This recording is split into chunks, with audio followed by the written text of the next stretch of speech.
네, 내일 오후 윤석열 전 대통령의 구속 심사가 열립니다. 영장이 발부된다면 지난 3월 이후 넉 달 만에 다시 구속되는 건데요. 네, 현장에 나가 있는 취재 기자 연결해 보겠습니다. 진기훈 기자 나와주시죠. 네, 내란 특검이 마련돼 있는 서울고등검찰청에 나와 있습니다. 내일 윤석열 전 대통령의 구속영장 실질 심사를 하루 앞두고 이곳 내란 특검팀은 막바지 준비에 한창입니다. 내란 특검팀은 총 66쪽 분량의 구속영장 청구서에서 총 8개 혐의를 적시했는데요.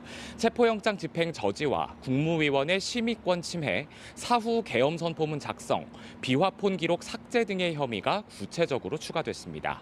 비상계엄의 실체적 요건을 갖춘 것처럼 보이기 위해 사후 계엄 선포문을 만들어 서명했다가 폐기했다는 혐의의 내용을 자세히 적시했는데요.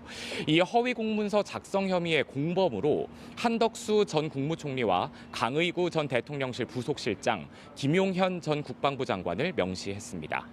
또 특검은 지난 1월 경호처의 체포 저지를 지시한 데에는 특수공무집행 방해 혐의와 범인 도피 교사, 직권남용 혐의를 적용했습니다. 이 과정에서 윤 전 대통령이 김성훈 전 경호처 차장 등에게 경호처 직원들이 총을 외부에 노출한 채 순찰을 하라는 등의 지시를 하며 체포 저지를 지시한 상황을 적기도 했습니다. 이외에 경호처의 비화폰 기록 삭제를 지시하는 등의 직권남용 혐의도 영장 청구서에 포함됐습니다. 특검은 윤 전 대통령이 자칭 법치주의자임에도 누구보다 법을 경시하고 있어 판결에 승복할지 여부가 불분명하고 수사 재판을 전적으로 불신하며 보이콧할 생각으로 도망할 염려가 매우 높다며 구속 필요성을 강조했는데요.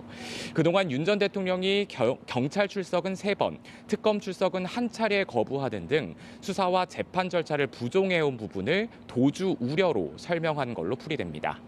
윤 전 대통령은 이 혐의들을 전부 부인하고 있는데요. 내일 영장실질심사에 직접 출석할 예정인 윤 전 대통령은 구속이 부당하다고 주장할 걸로 보입니다. 네, 한편 순직 해병 특검 어제 김계환 전 해병대 사령관에 대한 조사를 밤늦게까지 벌였죠. 네, 그렇습니다. 어제 순직해병 특검팀은 김계환 전 사령관을 불러서 12시간 동안 조사했습니다. 어제 오전 10시 20분쯤 해병 특검에 출석한 김 전 사령관은 어젯밤 10시 40분쯤 모든 조사를 마치고 귀가했는데요. 특검은 오전엔 순직해병 사망 사건과 관련해 김 전 사령관에 대한 참고인 조사를 진행했고 오후에는 VIP 경로설과 관련한 피의자 조사를 각각 진행했습니다. 김 전 사령관은 지금까지 VIP 경로서를 듣거나 전달하지 않았다고 주장해왔지만 공수처는 김 전 사령관이 해병대 간부들에게 VIP 경로서를 언급하는 전화 통화 녹취를 확보한 상태입니다. 해병특검은 김 전 사령관에 대한 추가 소환 조사를 검토할 방침인데요. 이종섭 전 국방부 장관 등 다른 주요 피의자들에 대한 소환 조사도 곧 이루어질 걸로 보입니다. 한편 김건희 특검은 삼부토건 주가 조작 의혹과 관련한 수사에 속도를 내고 있는데요.